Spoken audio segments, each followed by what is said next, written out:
Welcome to the Man Lucrative podcast. I'm the host, the one, the only Magneto 7 in the building. I'm here. This is episode. This is what episode 184. 184, and I still ain't quit. Every all my new YouTube subscribers, shouts out to y'all. We up. Listen, if you are watching this on playback, please make sure you like, share, subscribe, do all that good jazz. We almost hit 30,000 subs. We're literally right there. We almost hit 30,000 subs. So if you're watching this on YouTube, please make sure you hit the like, the share, comment. If you want to fight, just be like, oh, I can't stand. I don't like what you got on. I don't like how you sound. Do all of that. I need all of that. Bring it, please. All of the smoke. I need the smokes. I need the jokes. I need the chokes. Well, no, not the chokes. No Puffy, no Diddy. All right, let me shout everybody out right quick. I did shout everybody out in somewhat the pre-show. Listen, this is something else too. If you're watching this on YouTube, TikTok, Instagram, Twitch, where else we at? Facebook. If you're watching this on any of those platforms, please let me know if you like the pre-show. If you like the pre-show, let me know, and I consider bringing it back. The reason I don't do the pre-show is because that was something I was offering to only Patreon members, and I'm kind of slacking off of Patreon, just trying to find better ways to bring y'all content and not have to charge too much. So y'all let me know if y'all like the pre-show or not. If what I just did with the whole Rick Ross thing, I used to do 30 minutes pre-show before we did the podcast. The podcast normally lasts for about an hour 30, an hour roughly every day. I mean every week. So y'all let me know if y'all like that. I'm considering bringing it back. Y'all let me know. Let me see. Ishie girl, what up, girl, what up? I did see your message too. I saw your message that you sent me some music in my inbox or in my DM, so I will definitely check that out. I don't know if you wanted me to play this in my music reviews, but you let me know because I just know you sent me music, so thank you for sending that. Uh, Silver Surfer, what up, big dog? Notice the future, what up, big dog? Eastside Slimmy, what up, boy? Easy W7, what up? Goliath, what up? Kendrick, what up? Dreadfulest Demo, what up? And if I'm missing anybody in the chat, please go ahead and say something. That was that was Instagram. Let me go to TikTok. I see Stacy. Hey Stacy, hey girl. And whoever's watching on Facebook, y'all got to comment because I got y'all's chat right here on the computer. So if you're watching me on Facebook right now, if you're watching me on YouTube, say something in the chat. I'll shout you out because y'all know I love to do that. Y'all coming to my house. This is family. Oh, hold up. I see VVS Glow. What up? Gio, what up? Where do you send music for music reviews? Send music for music reviews to Mad Network Ads. Mad Network Ads at gmail.com. Mad Network Ads, ADS at gmail.com. The next music review will be the 1st of March. The first Monday in March. First Monday in March is the first music review. So come through. I saw Trey. What up, big Trey? Top of the morning.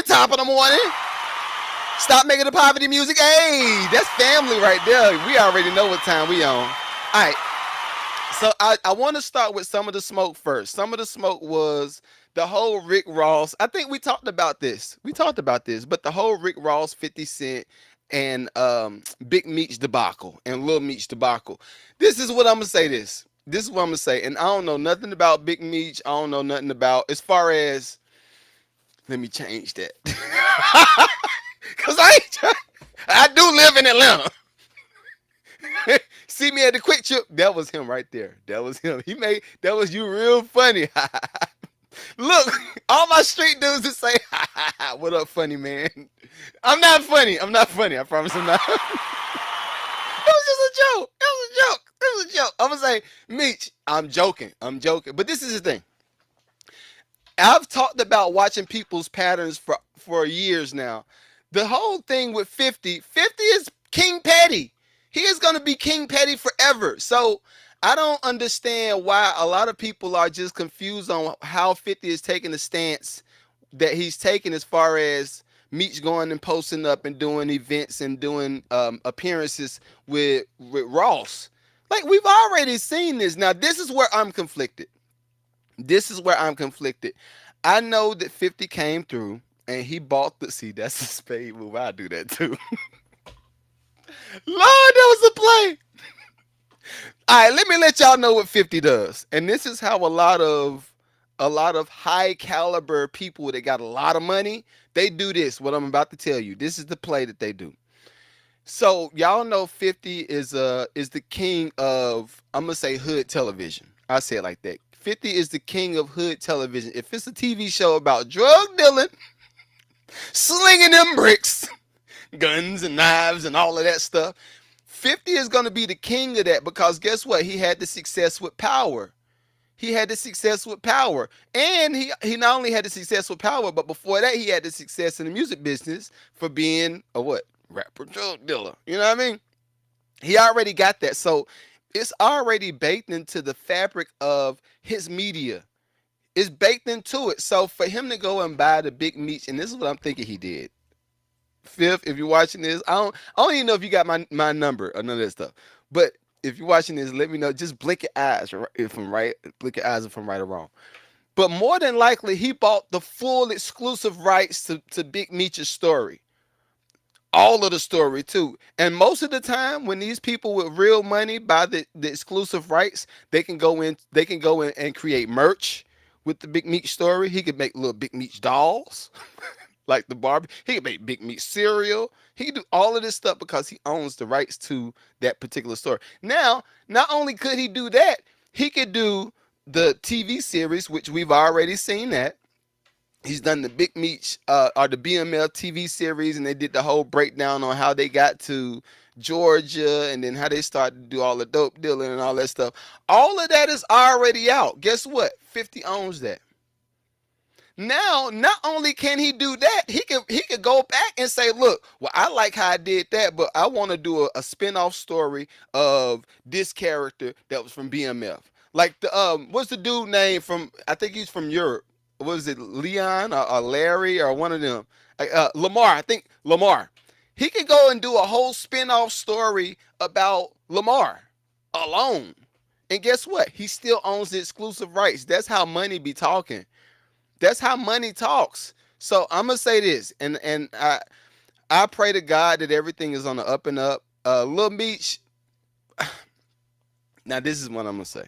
I don't know that I like Lil Meech's acting. It was okay. It was okay, but I don't know that it's like I don't know that he's one of those just yet. If y'all understand what I mean. I don't know that he's one of those just yet because I know 50 and this is where I would have to this is where I'm conflicted, right?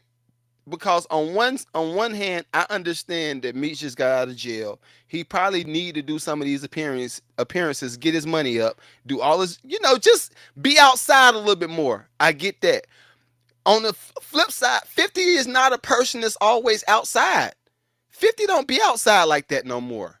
So if you got somebody like Ross that's already produced, I think I'm Big Meech, Larry. You got somebody like that that's already produced a song about me. I'm here. You see this? I pinched myself. Ooh, I'm still here. Right? You got a guy like Ross that's already done the Big Meech story. I mean, that's done the Big Meech song. It's kind of difficult now because now where the streets only knew about BMF and the streets only knew about the affiliation between BMF, Jeezy and Da Vinci, Blue Da Vinci. Like the streets only knew that part of it, right? Now it's past the streets. Now we talking about corporate sponsors and corporate managers that know about the story of BMF. So now it's difficult for me. It's difficult for me because now it's like, all right, I know Fifth has done all of this stuff for me, and I know that he's put my son through acting school. I know that he's done all of this stuff. Where I'm conflicted, it's like, all right, if that's the case, if that is the case, then at some point I'm gonna have to say, I appreciate what you did with the song, this, and that. But as far as your event, I'm gonna have to gracefully decline. I'm gonna have to decline because right now we working on a whole nother BMF series. And that's what I'm saying. Like, TV money is different than rap money. It's different than dope money. It's we talking about legit, real bucks, the big bucks. That's how they pay the big bucks. We talking about that. So, and then on the flip side of that, even more to develop it even more, this is a possibility for. I feel like Fifth has kind of made it possible for all of Big Meech's family and bloodline to be legit. Because you got your son in the acting school, therefore you don't have to do what the old family business was. Y'all know what the old family business. You don't have to do that because now I've equipped your son with a whole nother skill that your whole family wasn't even in yet. Now, what could have happened? This is what could have happened, and it maybe could possibly still happen. What could have happened was he could have went back and said, "All right, look, pops, Fifth done put me out. He done got me to acting class, all this stuff, and I know you need a little bit of bread. Let's see if we can develop another show." Bam. Develop another show. I don't know that y'all, if y'all don't understand this, this is how some of film and television work, and we're gonna get to the real money. But how film and television works, and I normally have my plaques over there, so everybody. So I'm a Grammy winning, what is it? Diamond, 2 times diamond. That's 20 million sold, and billboards. I got those. That's what I've done as a producer, right? On the film side of things, I don't know if y'all understand. You can sell a script to a company, not even shoot not even shoot the pilot, not even shoot the pilot. You can sell a script to a company, and the pilot episode in the form of a script, $250,000. $250,000 for some words, IP, intellectual property. You can do that right now. But this one I'm like, yo, they're just used to doing it the hood way. These club appearances and all that stuff. I know it's quick, it's fast money, but is it worth the relationship that's currently being built? Is it worth the relationship? If I were Meech, I would say no. I'd probably say no. But anyway, let's get to the money because I don't want to listen. I don't want to dig too deep. That boy don't need to dig too deep. Not on Meech. Not on Big Meech because it's some real ones. All right, so y'all have been sending me some dope. Y'all have been sending me some dope clips for me to respond to. We got a lot of money conversations today too, and y'all know this is the Mad Lucrative podcast, so we got to talk about the money. We got to talk about the money. First up is a lady that was sent to me. 57-year-old lady. 57-year-old lady. Somebody sent me her video and said, yo, Nito, I think it would be dope for you to do a response to her. So I'm gonna do it. And I haven't even watched the video just yet. I guess they just know my content and they know what I like to cover. And for purposes, let me do this before we start. All of the musicians that might be new to my platform, all of the producers that's new to my platform, this is primarily how to start making money and how to monetize everything that you do. And not only how to monetize it, how to offset what's happening within our economy, right? I don't like for musicians just to do music. I like for musicians to be into ETFs. I like for musicians to be in mutual funds. I like for musicians just to get to a real bag. I like for them to get to a real bag. So all of the content that I normally cover is going to lead us towards the direction of finding that bag. Go get that bag. What did Russell say? Go get that bag. Go get that bag. Go get out that. That is what I like to do consistently. I'm a consistent bag go getter. And I don't care where I get I do care. I do care where I get the bag from. I'm not going to do no illegal activities. But I like for people to go get the bag. Because this is how I look at it. If you go get the bag, then that allows you to have the freedom to do what you feel like doing. You don't have to just get money, pay bills, go to sleep, eat, wake up, do it all over again. Now you're doing that for the next 30 years and you ain't got nothing else to do, right? So I believe in going to get the bag, put the money behind your own campaign, whether that's social media, whether that's a ice cream parlor, whether that's a t-shirt business, whatever you got. Put that money towards those things, and then when you get to that retirement age, now you got the freedom to do what you feel like doing. Makes sense? I think it makes sense. Say amen, amen, Leslie, amen, amen. Thank y'all, thank you, thank you. All right, so this first clip, All right, this first clip is coming from 57-year-old lady. Says she's broke. She quit her job. Now she hates that she's quit her job. We gonna talk. Let's talk. Um, all my people know how I feel about this stuff. But let's go. Let's go. It has been really tough for me. And because of some decisions that I have made that I regret making. I always talk about Atlanta. And I feel like when I Uh left oh. my corporate job, making a good salary, and decided to chase a dream, thinking everything would fall into place, things would be in order, my life blew up. It has not been the same in 3 years. Mm, 3 years. Okay. And I've had a lot of thoughts around it, and I may talk longer than I need to, but so I'm sorry. And I might have to break this up. Get it out. Get it out. But when I just, today was a hard day. I bet she's gonna start crying. I already knew it. Reality is something else. Mm-hmm. I recognize that most of it is my doing and undoing. And honestly, I really want God to wave a magical wand and take me back to the day I was going to resign and listen to the advice I was given. But I didn't because I think I'm grown and I have the answers. You are And I grown. found out I don't. And it's hard. And I think, oh my gosh, I am 7 years on the other side of 50. And 57. Okay. waiting for this to work out is hard. And I don't know what I'm going to do. She kind of laughed at me because I said, you know what? I'm at the point where I want to give away what I can give away, put all my stuff in storage, and live in my car. Do it. I don't want to do that. Please, God, that is not what I want. I don't want to do that. But that's how I feel because I feel like that's the only way I'm going to catch up and get back on track. This is hard. This is harder than I thought it would be. And it's the first time in my life I have felt like I don't have an out, that I'm stuck and I can't move. And that is suffocating. And it makes me, in this wide open space, claustrophobic, life claustrophobic, and it's difficult. I love my job. I mean, it's not anything to write home about, but it's peaceful here. I get along with, I get along with the people. My manager here is great. I cannot complain. Everything that has happened are the repercussions of my actions because I chose to chase a dream and I feel like I did it the wrong way. So here I am. I'm sitting in my car at work and I said, record the video. Somebody I watch and used to follow, I don't follow anymore. I won't call their person's name, but they were a financial guru, said something.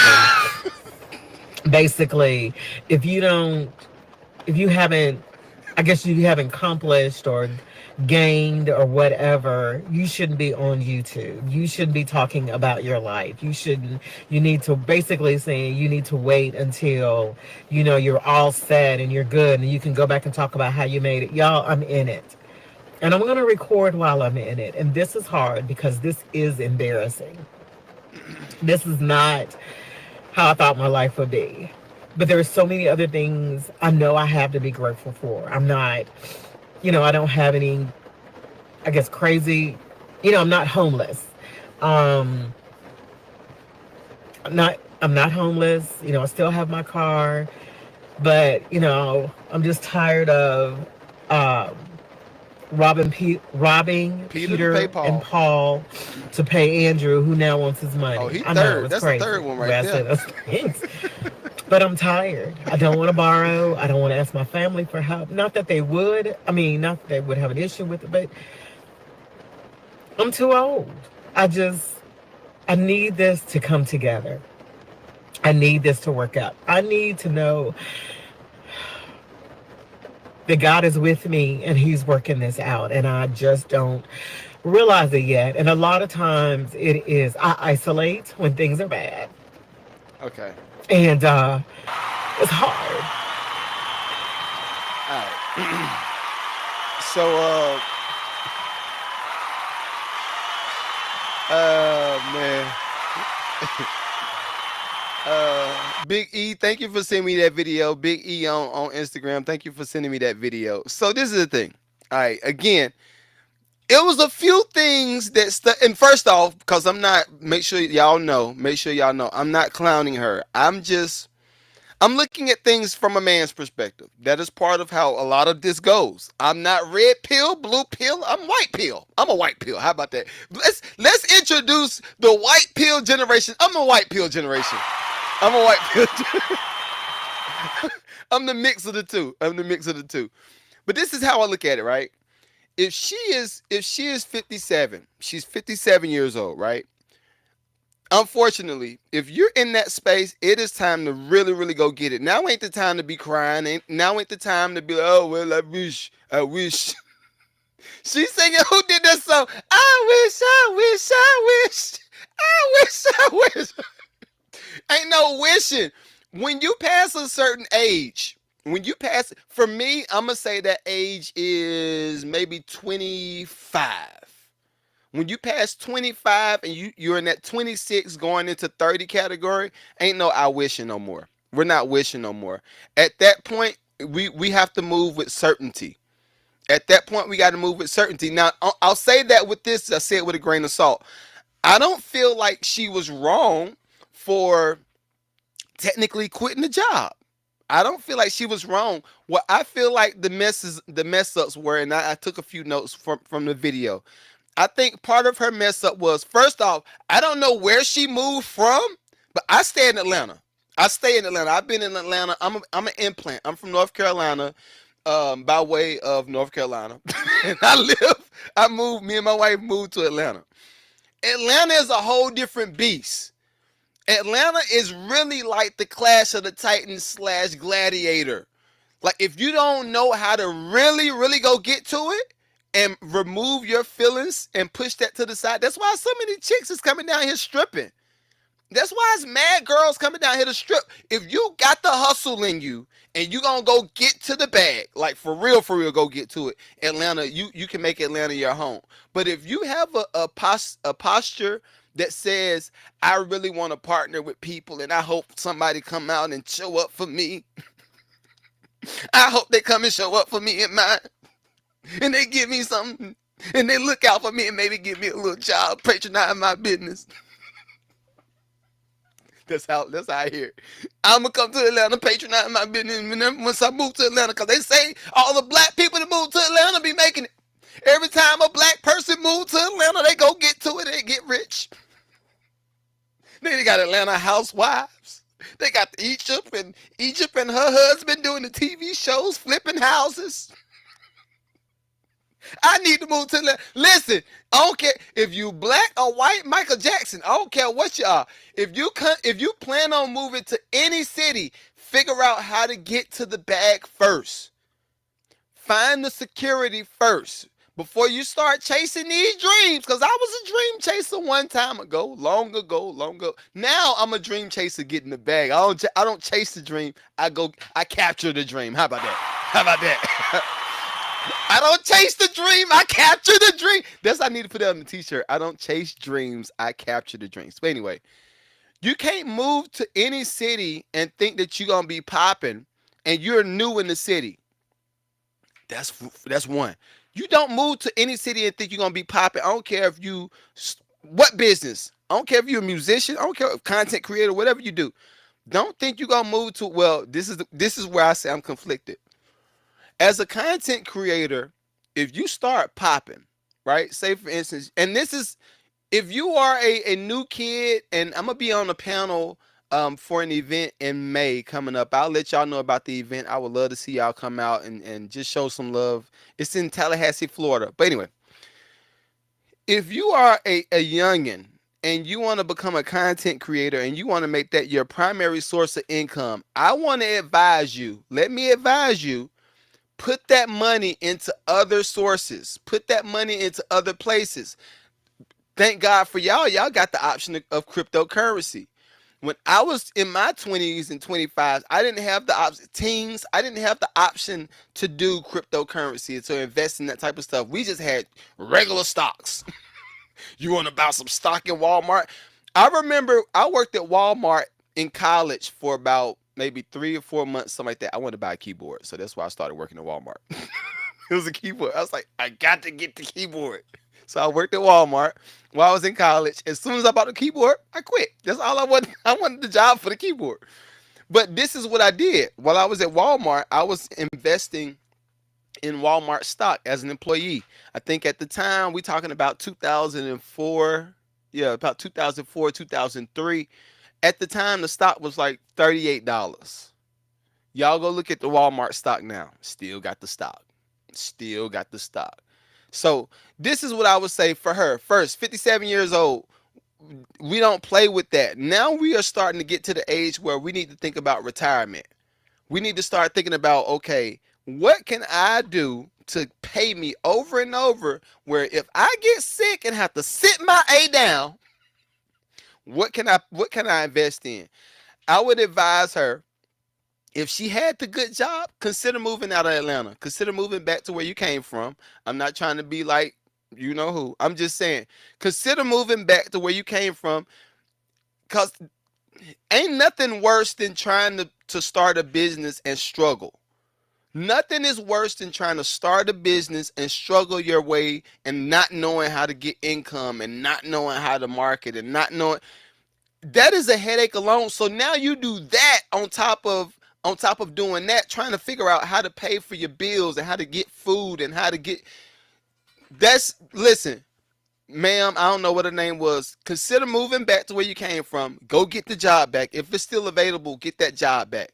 Now, what you do is, after you have that job, set a budget aside to how much you want to put towards your content. Because she's a pretty older lady. She's a pretty older lady, but I don't believe in chasing the dream and neglect the reality. I don't believe in that. I don't believe in chasing the dream and neglecting the reality. A lot of the times when we are creative people and we want to try to get to it and we want to start this new thing and it's nice and shiny and everybody want to come over here and, oh, look at me, look what I did. No, that ain't the time to do that. Now ain't the time for that. Now is the time to hustle. And now, not only this, I like to put dreams and careers in the form of babies, right? Babies, like literal babies. Women get pregnant, had a baby. Oh yeah, I ain't getting the nipple. How you get it? I like to put dreams and content and businesses in the form of babies. Why do you think that your baby would be sustainable and able to supply you with everything that you need as far as being able to pay your mortgage or your rent or your car payment? Why do you think that baby that's 6 months old will be able to pay that? Even if the baby said, all right, I got an extra couple $100 that I made off of content this week. I got an extra little bit. That baby ain't ready to support you just yet. And this is where I think a lot of people, they jump into entrepreneurship and they look at what goes on the internet, and y'all feel like everything can be fast tracked. The fast way is the long way. The fast way is the long way. So back to her. What I would do is I would say, all right, I gotta get some sustainable income. Put the money aside for marketing. Once I have the money aside for well, no, not even marketing yet. We gotta make sure we pay bills. Make sure you get the Dave Ramsey principle. Go look at Financial Peace University. I like the way Dave Ramsey does it. I think he says you got to have $1,000 saved up. Once you have your $1,000 saved up, now you start paying off your debt, smallest to largest, and then once you start paying that off, now you get another nest egg. You get 6 months worth of living expenses saved up. Once you do all of that, now you got the option to kind of play around a little bit. I would advise you do that. Now, some people got the real hustlers mentality. Some people got real hustlers mentality, and they can stomach the game of leverage. I would not advise her. She crying talking about she crying talking about how she feel like, and she feel like she's choking and this and that. I want her to know, listen, if you got the money, let's say you leveraged $150,000. let's say you leverage $150,000. You go get a loan from somebody's company and you leverage $150,000 and you want to grow that $150,000. Guess what? If you don't have the infrastructure or you don't even know the point A to point Z, or not even A to Z, A to C, you don't even know what to do in between that space, you're gonna lose all of that 150. You're gonna lose the whole 150, and then guess what? Now you're gonna have 150,000 in debt, and you're gonna have to pay that, and you're gonna have to pay your regular stuff. So she don't need to play with the game of leverage just yet. She don't need to play with the game of leverage. Just go out here and find some money, get some money, and do everything as slow as possible. Now back to the whole baby concept. If you are a person that's building a business, say you're building a business and you say, all right, I want to be able to do everything that I want to do from this business. I'm going to tell you, make sure you allow at least 3 to 5 years. Y'all know how people, when you get a new job, you gotta work 2 weeks in a hole and then you get your paycheck. Think of entrepreneurship like that. You got to work 3 to 5 years before you can actually see a real profit. 3 to 5 years before you get that first paycheck. Think about it like that. I think if more people thought about content creation and they thought about music and everything in that sense, we'll have a lot more people that's really serious about what they got to get. Because the lessons that you learn in between all of that space, some of the lessons might be, okay, I need to make sure I budget properly. If I spend too much over here and I buy a new wardrobe and I get the cameras, I get the Sony red camera. You get the red camera, then you get the big light boxes, and then you get the newest Mac, and you get the newest interface, and you spend $10,000 on all this equipment, but you ain't made $1 yet. That's where the issue comes up. So space it out. Space it out 3 to 5 years before you start pulling profit. First 3 to 5 years, make sure you putting that money right back into it. Now, keep in mind, in baby terms, 3 to 5 years ain't that long. You can't even drive a car at 5 years old. So now you got to start thinking about, okay, am I really building a business or am I funding a hobby? Am I building a business or am I funding a hobby? I'm gonna tell you this: whenever you're funding a hobby, you don't really see you don't see how much time you're wasting. If you're funding a hobby, you don't see how much time you're wasting. Most people get into something that they call a business, but they're really just creating another job for them to do, right?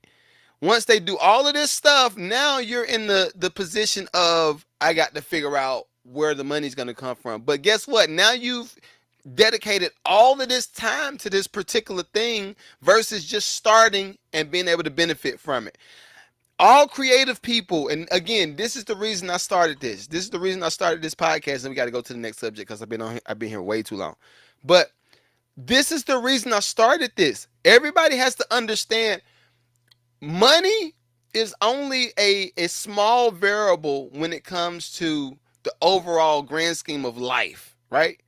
You got to have your dreams to consist of a certain amount of that. You got to have family to consist of a certain amount of that. Maybe love, emotional support, all that stuff. All of these little trinkets that build up our lives. Once you jump into the space of entrepreneurship, and trust me, I've been here for, golly, I'm 41, so almost 20, no, yeah, about 20 years. I've been in entrepreneurship for about 20 years now, right? In and out, in and out. Something happens with entrepreneurship that most people don't talk about, and that's why I hate the internet gurus. That's why I hate them, because they don't tell them about this part. They don't tell them about the part where you are going to struggle. You quit your job, okay, you're going to struggle even more. You're going to struggle with more headache trying to figure out where you're going to get the money from. The online gurus just say, oh, this is the fast track. This is the way I did it. So once you do it, you can do it like. Listen, most people fail at least the first 2 or 3 times. I think this is once I started getting into a real good rhythm where when I'm able to pull income, pay for things, maybe have a few vacations, a few little toys here and there, maybe a car here and there, right? I was probably 8 years in. Probably 8 years into entrepreneurship and hardcore entrepreneurship. Now, this is the thing. This is the thing. I am an advocate of work a 9 to 5 and do entrepreneurship and get to the bag as many ways as possible. Because when you have the down season and it get cold out here in these streets, my end. It get cold out here in these streets. When you have those down seasons in entrepreneurship, now you got the option to lean on a little bit of the W-2 employment or a little bit of the money that you got saved up and stashed into stocks and bonds and all. Now you got the ability to survive through the cold winter. And I think I talked about this before. Shouts out to Myron Golden. Myron Golden is a mentor of mine.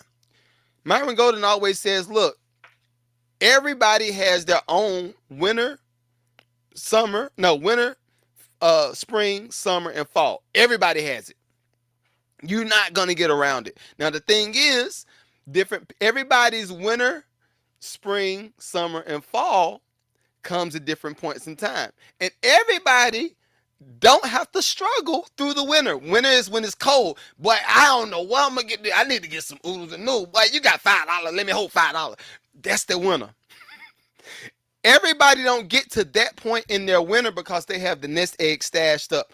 That's where I am now. I have the nest egg stashed up because when it does get cold outside, I say, oh, all right, cool. I got to pull a little bit over here. All right, cool. Or, oh, I got 9 to 5. We can do this.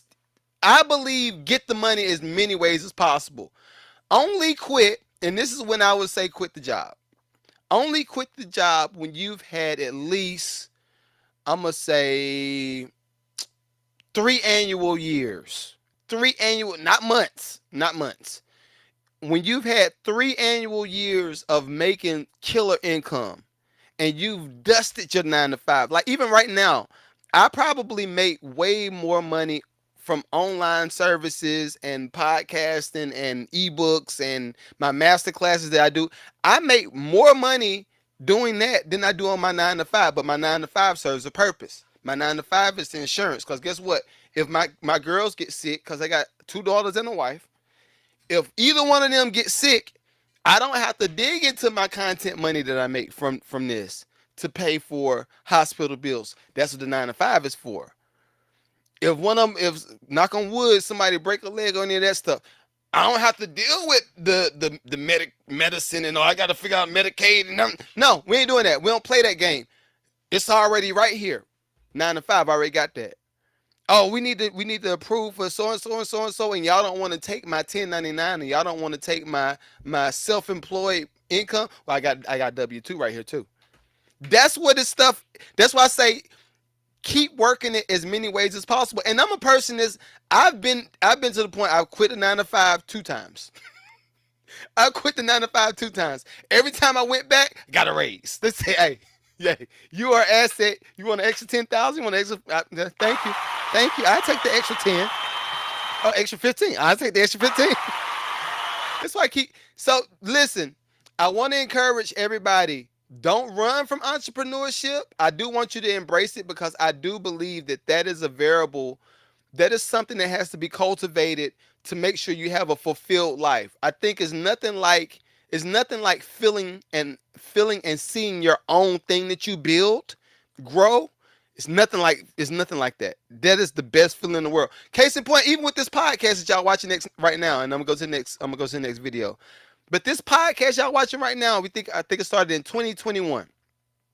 It was never nobody coming to see these joints. They said, I don't know, he over there doing something. I thought he produced beats. He do produce beats. I don't know why he talking on the microphone. Guess what? I kept going. Even when it wasn't profitable. Even when I'm spending, I think at the worst of it all, I think I may have been spending maybe $200 a month. $200 a month on Google ads, and I was making like $5 back. $200 a month. And see, that's the thing. Most people don't have the ability to do a lot of this stuff. But at the worst, at the thick of it, I was spending about, it's probably more than that. Probably $350 at the most. Google ads. Nobody come to watch the podcast. 20 views. I said, God dang! Where these niggas at? Where they at? Let me. I'm gonna pay another 50 this week, and let's see. Google ads. Uh, 10 people come. This motherfucker. But guess what? What that started to do is build character. It also let me know, okay, this is your niche. This is what people want to hear from you. This is what people don't mind you saying. This is the stuff, these are the topics you need to stay away from. This is the stuff that gets you shadow banned. This is the stuff that gets you to to monetization. That was at least the first 3 years. I'm approaching 5 years now. The first 3 years, I think I only had maybe 1,000, only 1,000 subscribers, and half of them was because I produced Eminem. They said this dude produced Eminem. He do something. I'm gonna follow him. It took real, or it's taking real effort. It's taking real money, and it's taking real time to build this thing to make it sustainable. Y'all just look it up, and I'm gonna go to the next video. But y'all look at Joe Budden. Joe Budden just celebrated 10 years of podcasting. Yes, that's how you get to the M's. It takes some time. The fastest way to success is the slowest route. The fastest way to success is the slowest route. All right, so this next video I wanted to cover is centered around the mortgages and listen, don't get sold to these gurus. These gurus gonna keep playing y'all in y'all face. They gonna keep saying it. Well, you need to go get you a house. Well, all you gotta do is carry the 5. If you carry the 5 and you get somebody to give you a mortgage for $10,000, then you can go ahead and get another 80,000. Don't listen to this. Don't listen to it. But is a this is a guy on some of his videos a while ago, and he's talking about the differences in mortgages and all of the hidden cost that goes along with the mortgages. I just want to cover this because I thought it was pretty cool, and let's cover it for a second. All right, let's see. Here we go. Here we go. My boy don't want to talk. He frozen. Let me see. Pack up the house and give it back to you. You can have it. If you own a newly constructed home or you're buying a newly constructed home, stay here. So tell me how I signed a document with Uh-oh. He going in and all out. the documents signed, your payment 1907, and you sign 1,000,000 documents. Now a year later, they hit me up in February talking about your payment is 3450. I bet it ain't. I bet I bet I bet it's not.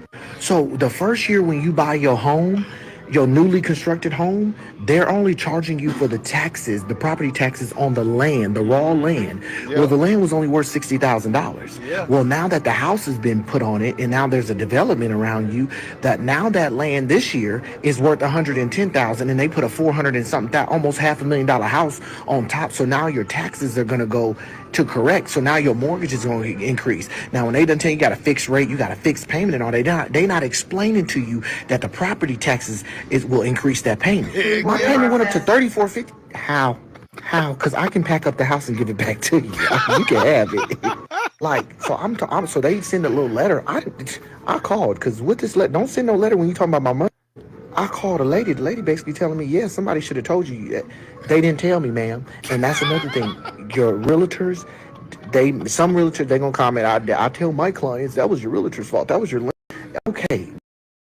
But we not here for that. I'm here for the people that if y'all about to experience this because it's y'all first house in y'all newly constructed home. The taxes is not right. Pay extra. Pay extra. Let me tell you how crazy it was, because when I signed the paperwork, they said your payment, like the lender was, my loan originator was like, your payment gonna be 2407, but when we got to the paperwork, it was 1907. So then I said, hey, it's supposed to be 24. You said, he said, no, don't even worry about it. That I always overbid. So, when you get here, I can give you good news. And I'm over here giving him brownie points, sending him edible arrangements and shit. And nigga, you knew it was supposed to be 2400 because the taxes, you didn't say that.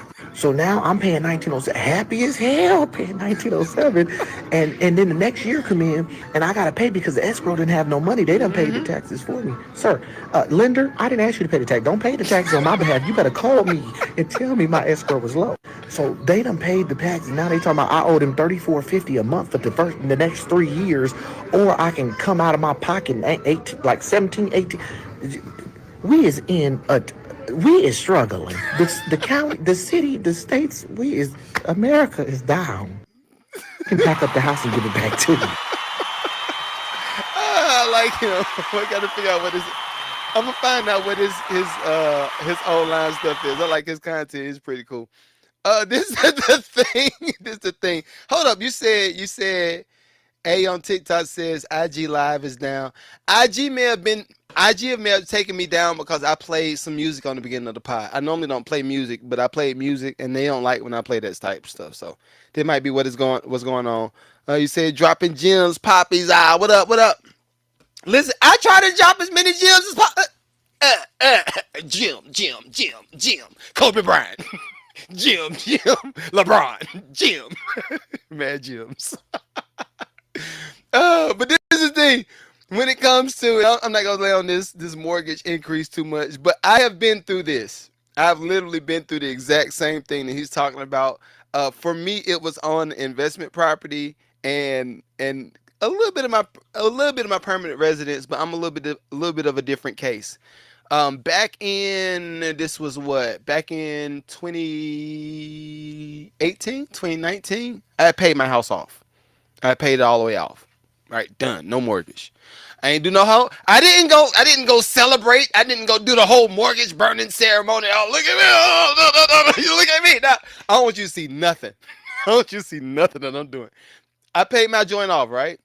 And at that point, and this is where I was a little bit, just a tad bit naive. At that point, I said, okay, well, shoot. Since I paid the mortgage off, I don't have no mortgage payment. I'm good. Guess what? No, that house tax still comes up. You're never going to own. So this is some of the freedoms that exist in the U.S. May come with certain contingencies, right?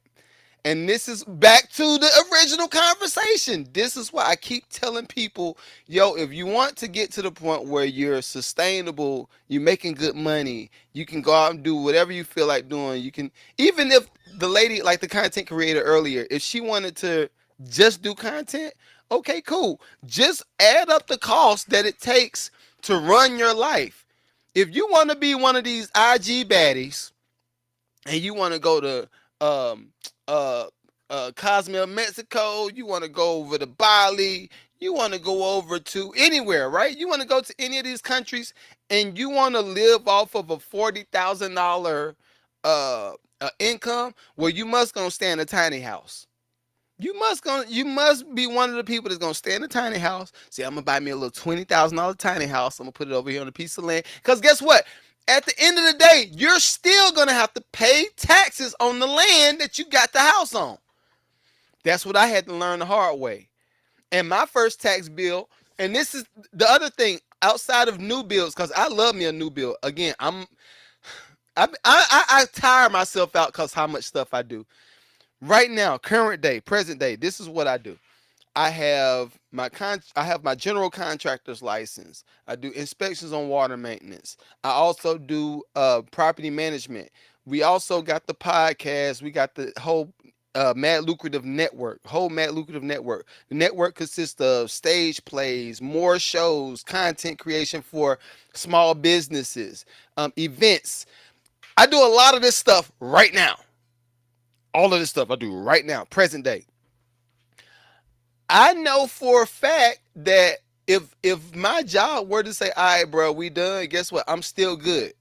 I'm still good. Bills are still going to get paid. The house tax is still going to get paid, all that stuff. But from the building side of things, new builds, right? Ain't nothing like a new build. Ain't nothing like a rehab. Ain't nothing like it's good money. It's good money. My first rehab, I think we paid $182 for the property. $182 was for the property. Investors came in, partnered. They put $30,000 up. I've always told this horror story about that particular property because that was my first property that we picked up as a general contractor. Picked it up. I priced everything out with me doing a lot of the work.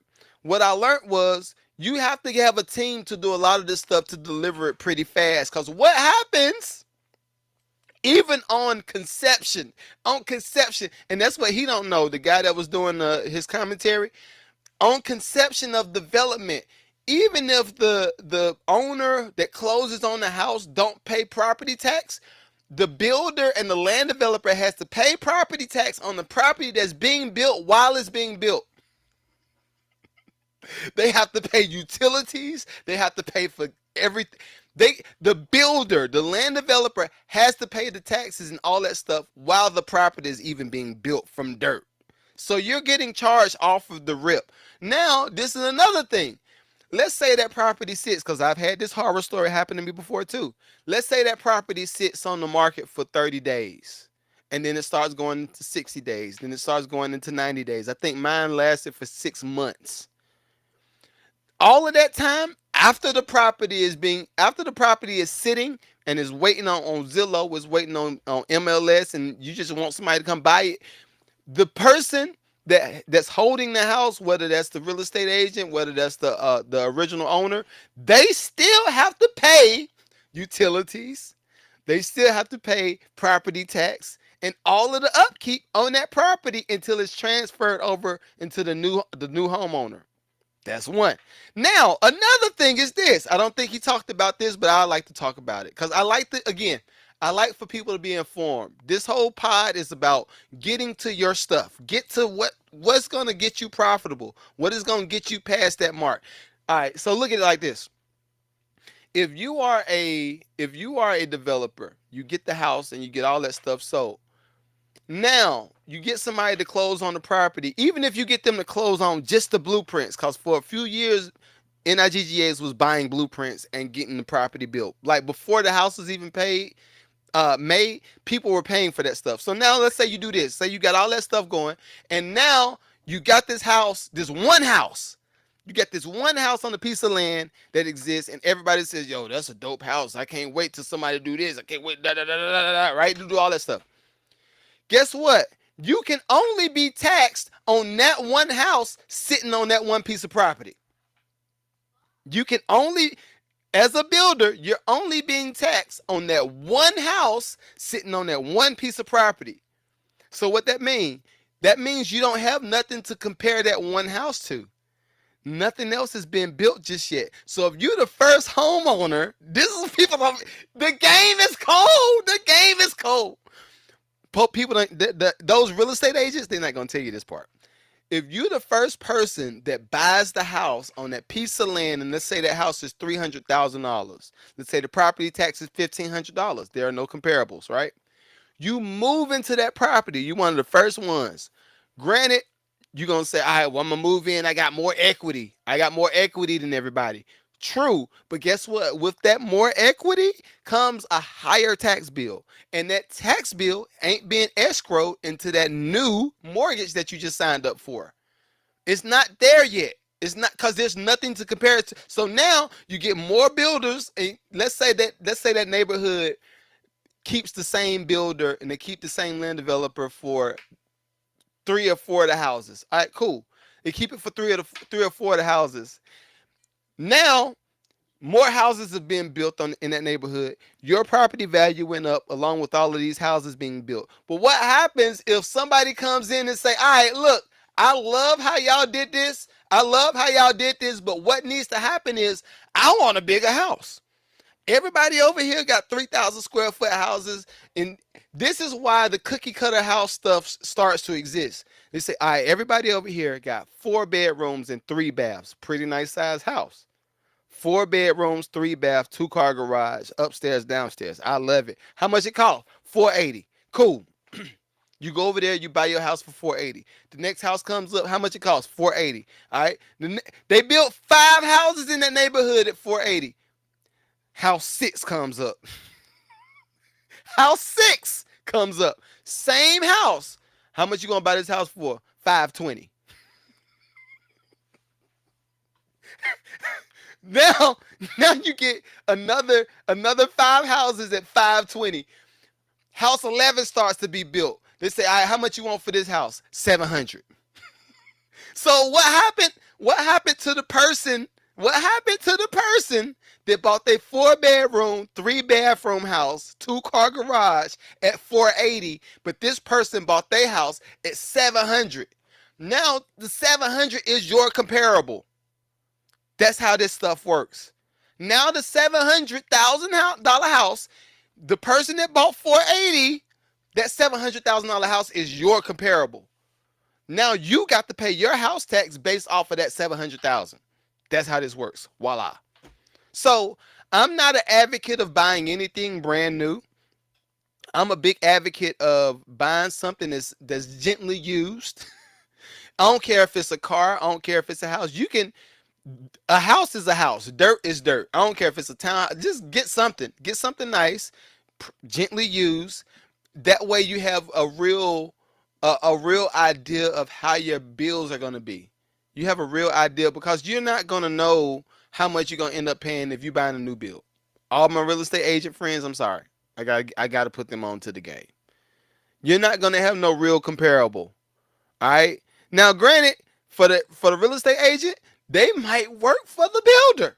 And that's a whole nother rabbit hole that I'm not going to go through today. I'm not going to do that with y'all today. But if you are interested, let me know. I do coach people, not in real estate, just in common sense. But no, I do have something called the Lucrative Community. If you're watching this in my bio, I mean, if you're watching this on YouTube, Twitch, Instagram, Facebook, where else we at? I think I said Instagram, whatever, right? Go to the link in my bio, sign up for something called the Lucrative Community.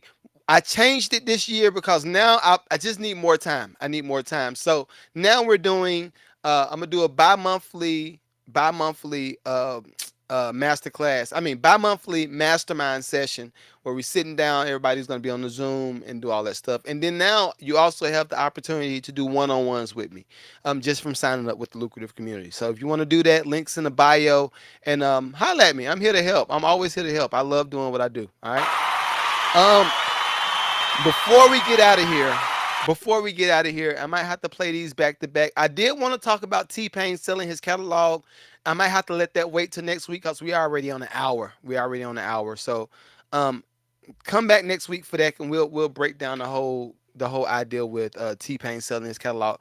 This week, my main standouts, was John Hope Bryant, billionaire, black billionaire, and L.A. Reid. So I want to go to L.A. Reid first because I was signed to EMI at one point in time. I ain't never have no issues with L.A. Reid. I love what they created in Atlanta, so much where I moved to Atlanta. All right, so and I didn't move to Atlanta on the dream, all the way on the dream. Well, some of it was on the dream. Some of it was on the dream. All right, let me bring L.A. Reid to the stage first, and we're gonna talk about what he got going on. I love his stance on the industry and boutique labels and all that stuff. So let's see. Why is this not playing? Uh, okay. Ah, there we go. All right. This must be a YouTube clip. All right.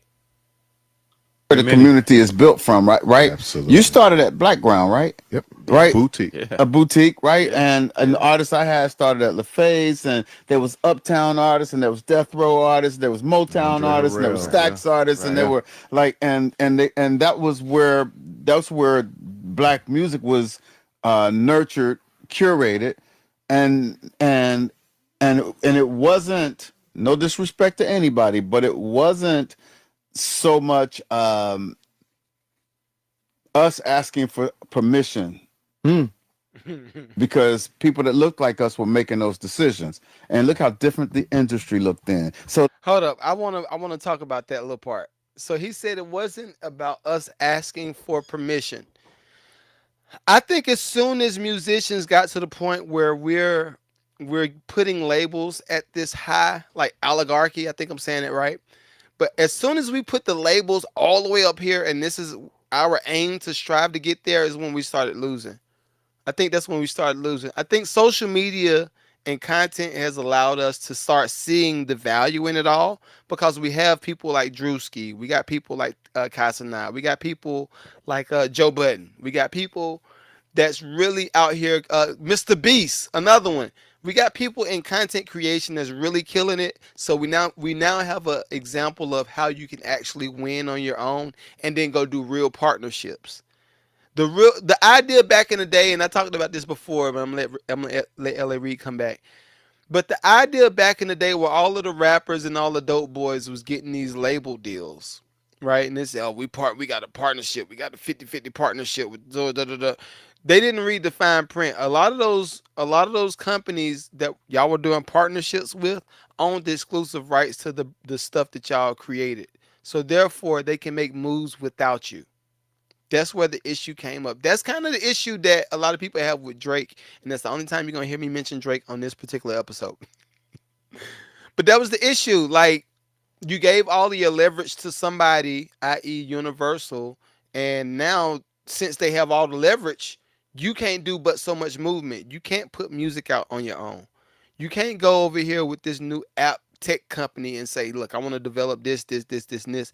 And then now the label that you signed to says, well, now you're in conflict. You're in conflict and breach of contract because we're supposed to own all the intellectual property that you create while you're under this contract. That's the way that deal worked. That $500 million deal that he did, that's the way that worked. We have to have the first right of refusal before you put anything out. And I don't care if it's a shoe, I don't care if it's music. We have the first right of refusal. That was the issue with the whole Drake situation. Let him talk. So the moment we just talked about when we said Guy and I'll Be Sure and Keith Sweat, and Babyface, and Heavy D and the Boys, and I could keep going on and on, and Boys to Men, right? Guys, those are black people making decisions about the music we heard on a national, international level. Yeah. That, besides Clive Davis, I'm just saying, is all but dead. So if you look at the Grammy stage, what you see missing is people that look like us. That's what's missing. Wow. And it's changed music. Because all the music decisions are now being made by mostly white men. So look at the stage. So this is my thing. This is a question that I would have for L.A. Reid. And we can pose this question in the chat too. I would like to pose this question. Are we in the space where black people understand how important it is to maintain a certain amount of say-so within the media? Are we here yet? Do we feel like enough black people understand how important it is to have a certain amount of say-so in the media that's projected? Because I don't think we are. I think we are, but I think a lot of people just sell out. And I think a lot of people sell out because their overhead for their regular life is so expensive. Right? I don't think a lot of people just sell out just for the hell of it. I think a lot of people just be like, yo, I need to pay so-and-so. I'm upside down in so-and-so. Then here comes so-and-so to give you a deal and say, all right, I'm going to give you $5 million. Yeah, I'm going to sign it. Without thinking about all of the other things that can go along with it. I am an avid believer that if somebody is offering you $5 million or if somebody's offering you $1 million contract, you're probably worth 10. If they're offering you $1 million, you're probably worth 10. You got to go find where the 10 is going to come from. Where are they going to go get it from? Right? Are they going to put a certain type of shoe on you? Are they going to give you a snack bar say, every time I do this, I like Butterfingers? Oh, how are they going to get the money that they're giving you back?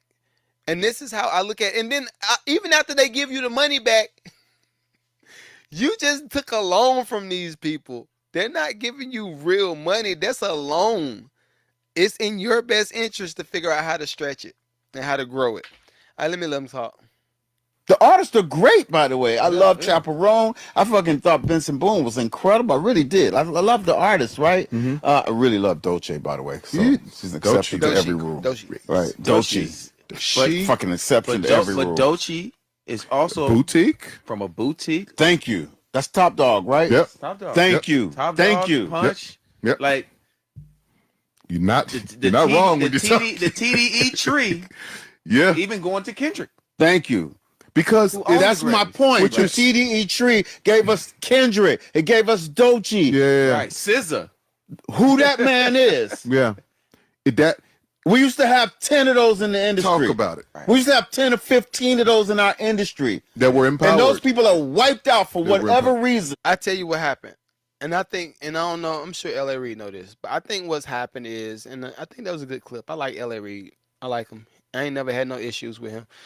I think what's happened over time is a lot of us black folk have gotten the shiny object put in our face, and we've started to fight and go towards the shiny object versus being okay with being the background person. Before I started this podcast, I never wanted to be in front of the camera. I was just like, yo, I don't want to be in front of the camera. I would rather produce the music. I would rather produce the show. I would rather somebody come out and they come and talk about a lot of the stuff that I want to talk about. But what's happened is most musicians that's either gotten to my position or higher are always scared to have certain conversations because their whole supply line is based off of them going to get a placement. They don't have no secondary income. They don't have all of the other things going on that I got going on. So once I saw that nobody wanted to talk like I'm talking, I was like, all right, I guess I might be it. I might be it. I guess I might be it because it's nothing worse than having the keys to a door. That's how I feel. It's nothing worse than having the keys to a door and you see all these people outside and they don't realize that, yo, behind this one door is 1,000 other doors. And all y'all outside just see this one door. That one door that all of these people see, especially my black folk, might be sports. Yo, so and so's son is great. He did doing the time combine, and he did this. That's only one person though. It's 1,000 people over here. All right, so you got one other door over there. Say, oh, okay, so and so can rap his butt off. He can do door. All right, that's cool. You right there is good for that one door. But guess what? Behind that one door, you got your sports agents, you got your managers, you got all of your background people, you got your lighting, you got camera people, you got all these other people, all these other jobs that exist behind the other door. But most of the doors that's projected in front of us is the nice shiny golden door. What I want to do is make sure that everybody understands, yo, yeah, that golden door right there, right there, right there. All y'all see 10 golden doors, but behind those 10 golden doors that might provide $1 million worth of income, guess what? It's another 20, 30 doors behind each one that'll give you $300,000 a year. Or it's another door over there that'll make you another $1 million a year. But nobody talks about it. All of the program directors, all of the executive producers, those doors pay real good money, but those doors aren't presented in front of most people. I'm here to tell y'all, look, you got other options. There's more options, I promise you. I think, do we have any? We got some bills to pay. We got some bills to pay. Yes, we do. If I didn't say it in the beginning, I'm gonna say it again. This episode is brought to you by PHENYX Audio. PHENYX Audio is a microphone, sound, tech company. If you need any of these things, especially wireless microphones, go over to PHENYX Audio, use Lucrative Music promo code, and you'll get a 5% discount at checkout. Go have fun, run it up. Also, I said something about it during the pod, but I'll say something about it again. We got the Lucrative community. Now it's the Lucrative community with more nuggets, right? Let's say it like that. Lucrative community with more nuggets. So if you are a musician, you are a singer, songwriter, producer, and you want to leverage your content creation, you want to leverage your music, you want to leverage your brand, and you don't have no manager, you ain't got nobody to help you figure out how to do that, I got you. Join the Lucrative community. Links in my bio. We do monthly master classes, our monthly mastermind sessions, and I'm helping you build your brand. We talking one-on-one. We doing everything back to back. All right. Lastly, we got the Lucrative Music Festival happening in September. Yeah. Lucrative Music Festival happening in September. If you are a sponsor, you are a company that wants your brand to be affiliated with my brand, you want to be on the Step and Repeat, you want to be on the big stage, you want to be on the Jumbotron. I am working on Jumbotron. If you want to do any of this stuff and you're a brand and your company, you want to be just a part of the Lucrative Music Festival, let me know. I would love to have you. I'm now looking for more sponsors For my musicians that's going to be coming, I got some panel discussions that's going to happen. We're going to talk about music business. We're going to talk about entertainment. We're going to talk about a lot of stuff, a lot of good stuff. AI technology. We're going in. We're going in. So if you are interested, send all of these inquiries to Mad Network Ads, madnetworkads@gmail.com, madnetworkads@gmail.com, and just put in the description what you want to be a part of, whether that's the Lucrative Music Festival, whether you want to be in my Lucrative community, whether it's just something simple like music reviews. Just let me know. All right, I will holler at y'all next week. It's been real. Peace.